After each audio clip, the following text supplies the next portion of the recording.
how do I know?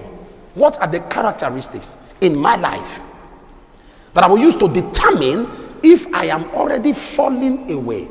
What are the qualities if I'm still in him?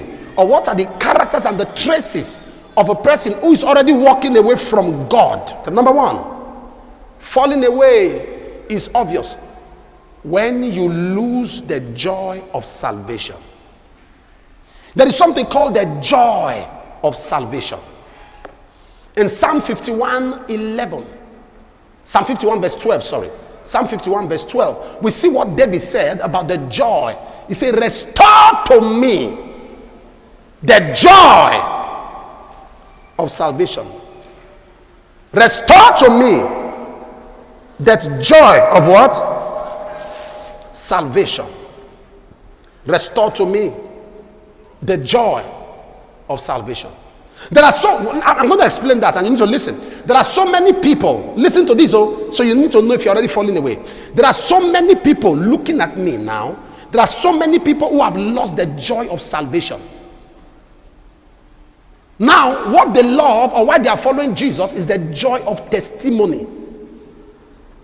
Lord, I want to get this job. Father, Lord, I want to get this job. I believe you for this job. And they go for the interview and they don't get the job. If you are a believer, you go for an interview, you don't get the job. Do you live there with excitement? Some people live there discouraged. They come to church, they can't even pray.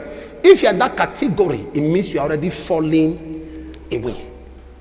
Father, Lord, I know this month I'm going to have my child. I'm going to have my child. I'm going to have my child. I'm going to have my child. And that month they start bleeding. They have a miscarriage. Oh Lord, why? In fact, I can't pray. You are already falling away of the faith. But there's a category of people. Whatever they see, they say, Lord, I know you are up to something. I love you.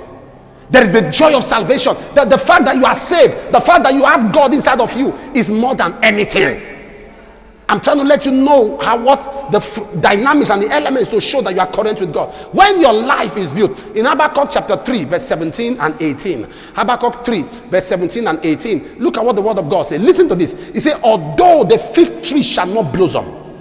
The fig tree is meant to blossom. He said, although the fig tree shall not blossom, neither shall the fruit be in the vine. And the labor of the olive shall fail. The field shall yield no meat. The flocks shall be cut off from the fold, and there shall be no head in the store. Look at what he says he will do, verse 18. Yet will I rejoice in the Lord. I will joy in the God of my salvation. You didn't see that?